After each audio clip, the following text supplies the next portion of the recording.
Hi guys, welcome back to my Safe Space Kitchen. So today I'm going to be making Shito. Shito is a Ghanaian condiment that pairs well with almost all of our savory dishes.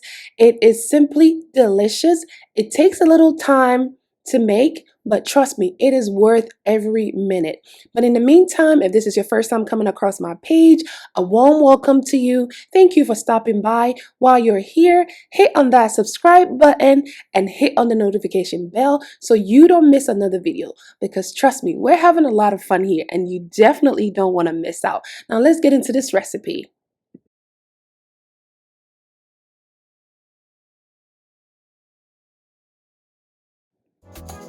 First, I'd like to apologize for the lighting in this video. It is not that great. I was trying out a new camera.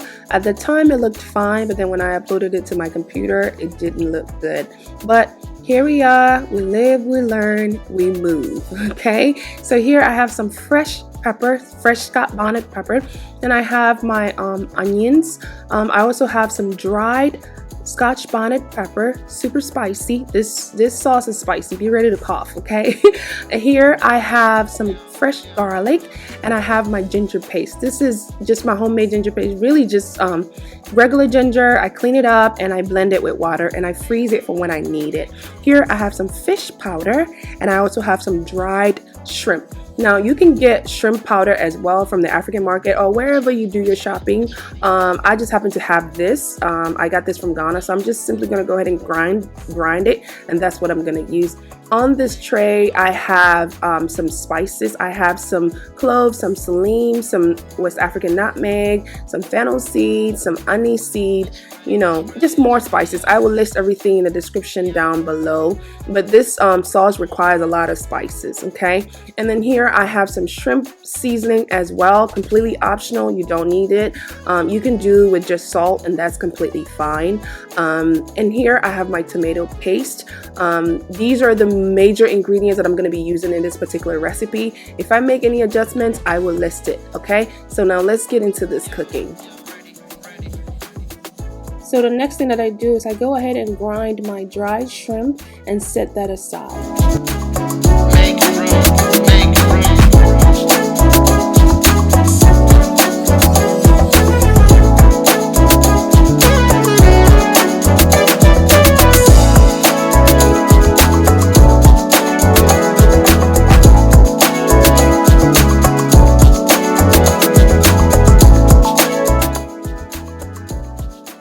So next I'm gonna go ahead and blend my onions, my garlic, my ginger, my fresh pepper, and my spices. When blending this, I don't add any water. I basically just add my onions to the bottom of my blender and I layer everything else on top of that. And I do this because onions contain a lot of water, and when it's blended, it's gonna aid the rest of your spices and other ingredients to blend as well. And so by doing this, you know, it kind of helps you cut down the cooking time, because you know shito takes a little long to cook, and adding water only prolongs that cooking time. So I do this to avoid having to go through that. So I'm simply just gonna go ahead and blend everything together, and then once it's done, we're really gonna start cooking, right? So once everything is blended, we can proceed.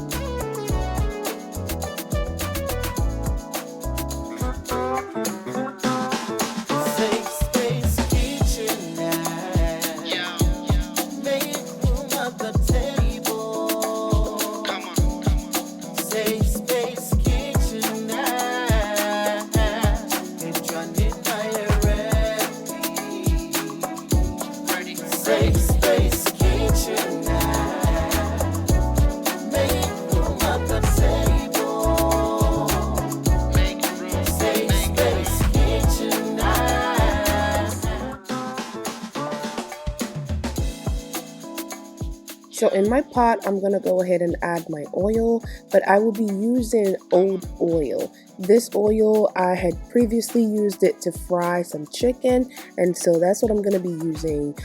It is always best to use old oil, oil that has been used to fry chicken, fish, whatever, because it has flavor, right? And so it is perfect for this particular recipe. So once it heats up a little bit, I'm going to go ahead and transfer my blended vegetables and spices into my oil. You see that consistency?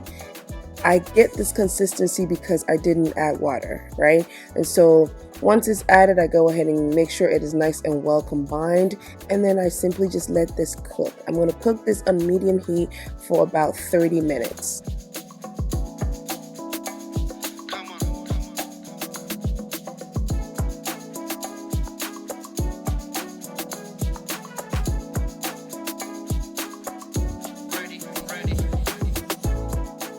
So my sauce has been cooking for about 30 minutes now, and this is what it looks like.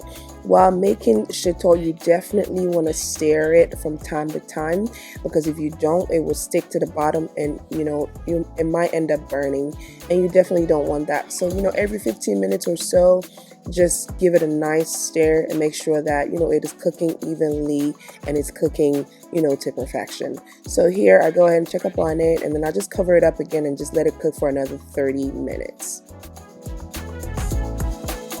So after 30 minutes, this is what my sauce looks like. It's looking good.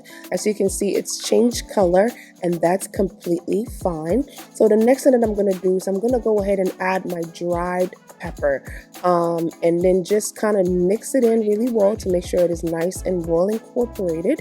Then I'm going to continue to cook this and make sure that my pepper is fully cooked with my sauce.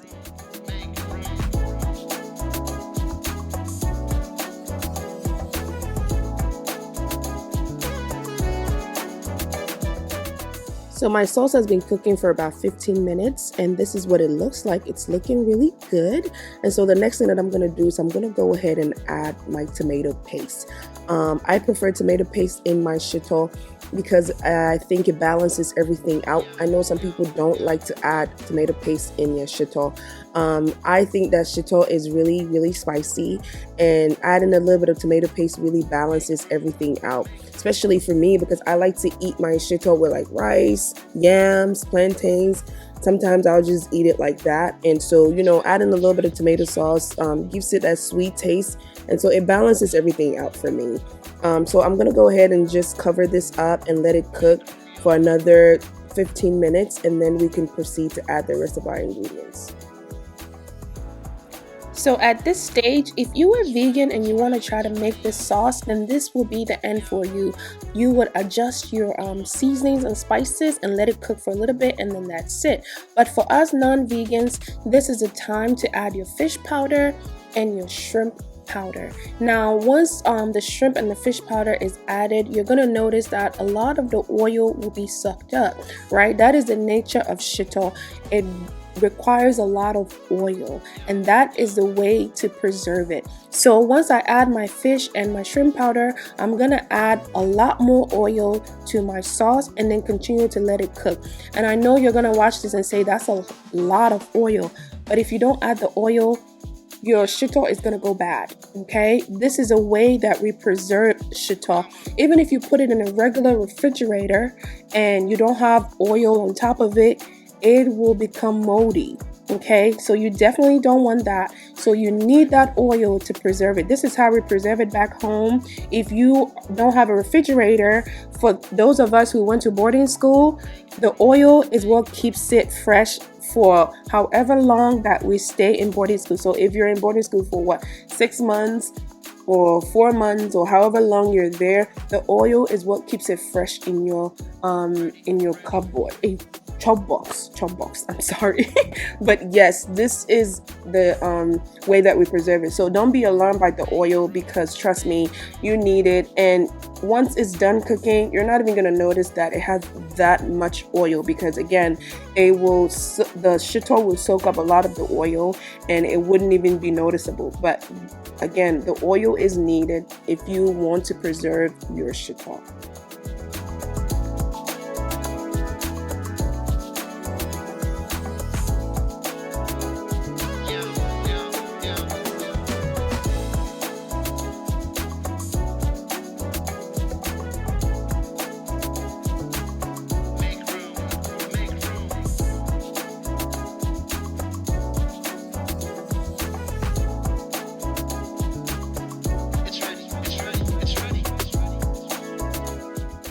So after adding the necessary oil, I go ahead and let my shito cook for about 20 to 25 minutes, and this is what it looks like. It's looking really good. So the next thing that I'm gonna do is I'm gonna go ahead and add my shrimp seasoning and my salt. Now these two come in at this time because a lot of ingredients go into shito, and you know, the natural spices and your shrimp powder and your fish powder, all of those things will give your shito a beautiful flavor. And if you add your salt and your Maggi at the very beginning, you might ruin the flavor that you're looking for. So you definitely want to do that at the very last minute, because remember, shrimp seasoning and salt, these are flavor enhancers. So once you've added all of your natural spices that gives your food that flavor, you boost it up with your shrimp and your salt, right? So that's the reason why it comes in at the very last minute. And of course, I give it a taste test. You definitely want to give your food a taste test to make sure all of your spices are well adjusted. And I let that cook for another 20 minutes on super low heat. And this is what my shito looks like after 20 minutes. It's looking really, really good. So you know, I give it a stir. One thing that you definitely want to do when you're making shito is make sure you're stirring it at least every 10 to 15 minutes. If not, you're gonna burn it, right? So you definitely want to take time to do that. Shito also splatters a lot, so that's another thing you want to keep in mind. Just make sure it is covered at all times when you're not stirring it, but definitely keep an eye on it because it will burn. Anyway, so this is what my shito looks like, and it's looking really good. At this point, my shito is done. So what I do though is once my shito, I feel like my shito is done and it doesn't need any more cooking, I don't put away my shito the same day. I turn off the heat and I let my shito cool completely. You see, this shito has a beautiful brownish type of color, right? And so I'll just let it cool completely, and then I will go ahead and put it away the next day.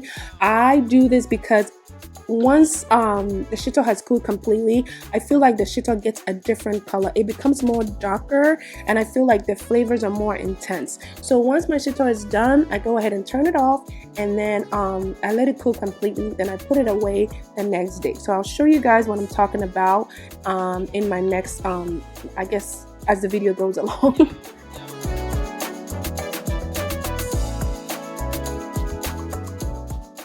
It is the day after, and I want to show you guys what the shito looks like. As you can see, the oil has separated, and that is completely fine. That is the nature of shito.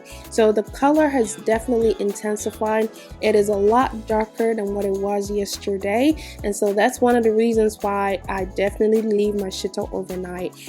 So the next thing that I'm gonna do is I'm gonna go ahead and in my dry containers, you definitely don't want any water in your containers. Wipe it out clean before you scoop your shito, but because you definitely don't want your shito to go bad. A little bit of water will ruin your shito, so that's why you don't want any water. So I go ahead and just scoop my shito into my containers, and that is how I store my shito. But at the very top, once you know, I have enough in the container, I go ahead and I add some of the oil to the top. And again, like I said, you definitely need that oil. So that's why this is when the oil comes in handy. I'm sorry. So just like that, you scoop it on top of it, and these will go in my regular refrigerator, or I will give it out to family or friends. So that's why you need that oil, because you don't know where it's gonna go. But once that's done, that's it, you guys. If you want to store your shito in the freezer, then you know, don't worry about the oil. It's completely fine. It will be okay in the freezer. But if you want to put it in your regular fridge, then you definitely want to top it off with a little bit of oil because it is needed. Shito can be paired with white rice, fried rice, wache, kenke, fried yam, fried plantains. I've seen people eat it with bread, and most importantly, gari. Gari and shito, those two items are best friends. They've been saving lives since Kwame Nkrumah time. Anyway, you guys, those are some of the few things you can pair shito with. But anyway, this is the end of this video, you guys. I hope you enjoyed it, and if you did, hit on that subscribe button. Help a girl grow her channel. Thank you all so much for sticking it out with me. I truly appreciate all of you, and until next time, I'll see you in my next video.